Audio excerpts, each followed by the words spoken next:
Stevie Fast Jackson inside the KTR studios with a heartbreaking development in our drag racing path. To understand where something ends up, you got to understand where it started. The Shadow 2.0 began with the first Shadow. We had a buyer for the original Shadow at No Mercy 7. At the end of that event, it was sold. It had reached the end of its useful competitive life and was going to go out to greener pastures to race in a different series. And then mishap happened. I tried to become a pilot before I was a pilot. Flew the thing through the air, crashed it, caught it on fire, almost killed myself. And that left us in a precarious spot. With that being October, at the end of No Mercy 7. Lights Out 8 was scheduled in February. That gives us roughly 5 months and began a frantic journey. The Shadow 2.0 began the way it would live its whole life, in a massive chaos and blaze of glory. Thank you guys for supporting our channel. If you like the content that we're producing, please help me out. Download the YouTube app, like us, subscribe to us, and please click on that bell icon. That helps us with YouTube, push our content out to you guys. StevieFast.com for all your merch needs. Thank you guys for your support. We contacted Rick Jones at RJ Race Cars to construct it. It was a build that the Clint Hairston had already began and started, where it was going to be a turbo car. We conned him into selling it to us, built this thing on the fly.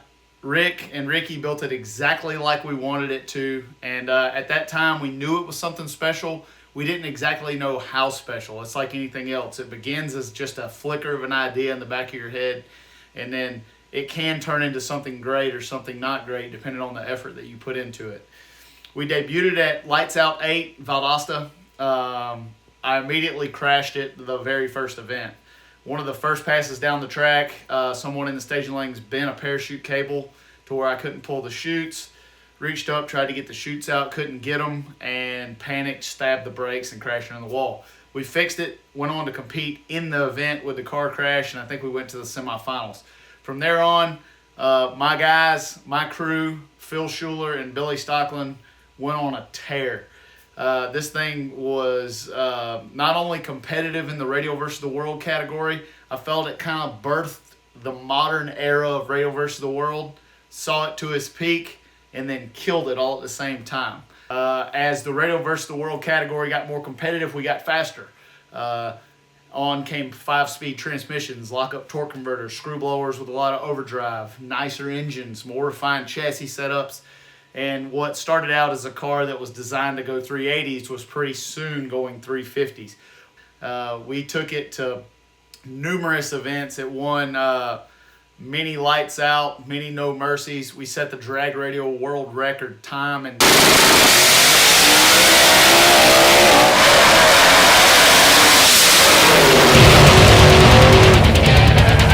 time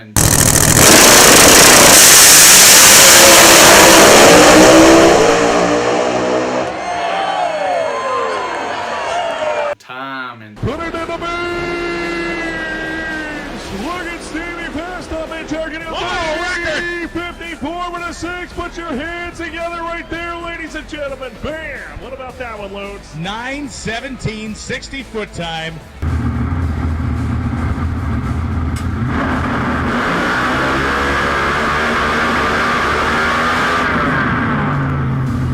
time and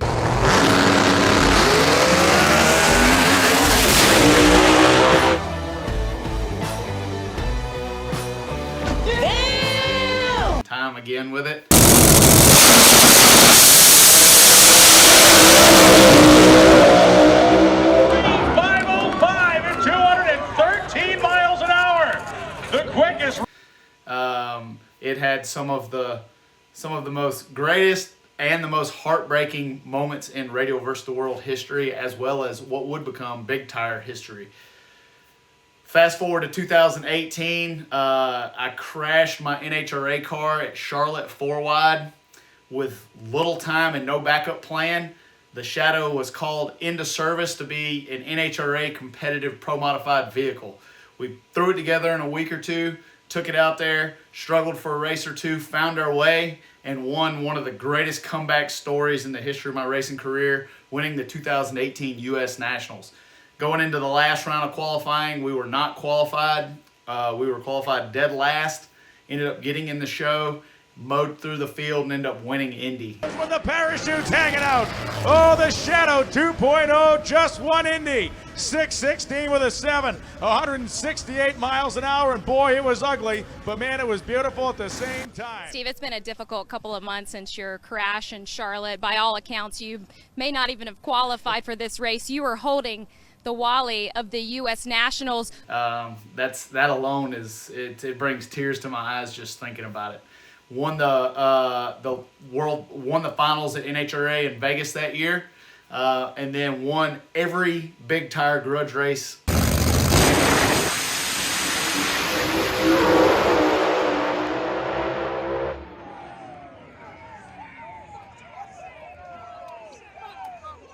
How about it, Phil? Every big tire series and event race in Florida that whole winter. We won the Snowbirds, we won the World Street Nationals, we won the U.S. Street Nationals. I think we won Lights Out the next year. We went on a tear, and for a while, pretty much when we showed up, it was pretty much, no pun intended, lights out for the competition. We ended up setting the world record with a 350 in Virginia at the Shakedown, and winning that race, and then moved on to go to Sweet 16 in 2021, the only drag radial race I think I haven't won ever, and we ended up in miraculous fashion winning Sweet 16 in 2021. We were running poorly. We were qualified towards the back of the pack.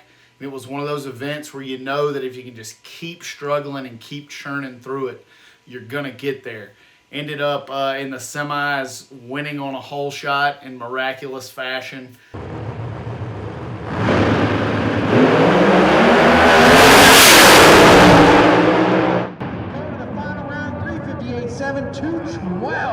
On a hole shot, Stevie Jackson does his job. 007 on the tree. Ended up winning the event, and that was the last time that the Shadow ever ran on radials.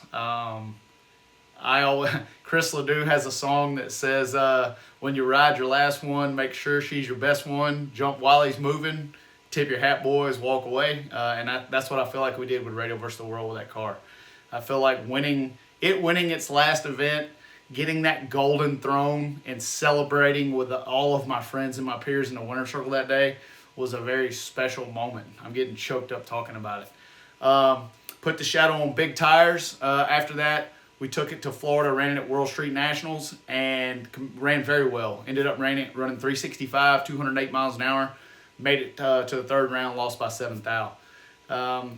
It breaks my heart to sell the Shadow. I mean, it really does. If you guys understood how emotionally attached we get to cars, especially ones that we've spent as much time in, it's a big deal to me. Knowing at the last race at World Street, I had a pretty good idea it was sold. We were in negotiations with the buyer who wants to remain anonymous. And going into eliminations into E1, Billy tells me on the radio, he's like, this is probably going to be your last race with this car. Like, treat her like she deserves to be treated. And I don't think anybody left on me on the starting line that day. We drove pretty well. I think I was 005 in the second round. I was 018 in the third round and drove her. I felt like when I pulled the chutes and shut her off at the end of the last run, my heart just fell to the floor. You just can't imagine the emotion that's wrapped up in that. So fast forward to that. Fast forward to now. We are a couple of days from the Snowbirds 2021, and we have no pro modified racing car.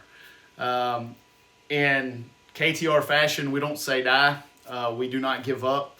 We're taking our Bahrain 1 Racing Camaro that won the NHRA championship in 2019 and 2020. We are converting it to a screw blower.